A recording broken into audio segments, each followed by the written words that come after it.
කාරුණික වූ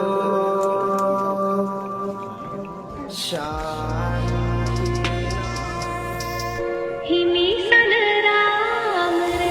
ලෝක සිවංකර